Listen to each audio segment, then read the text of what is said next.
If you want to check voicemail messages on a Motorola Moto G87, what you need to do is you want to open the phone app. Now, once you go to the phone app, then over here we should be able to switch to the keypad, and then you want to press and hold number 1 in order to speed dial the voicemail.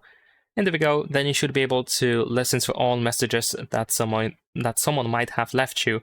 In case you press and hold number 1 and nothing happens, you might have an incorrect voicemail number assigned to your SIM. So what you can do is you can go back to the home page and tap on these 3 lines in the upper left corner and then go to settings.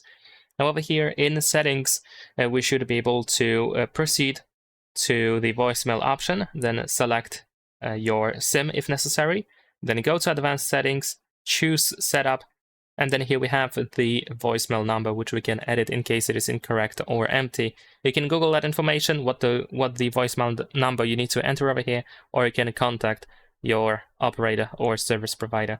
Leave a like and subscribe.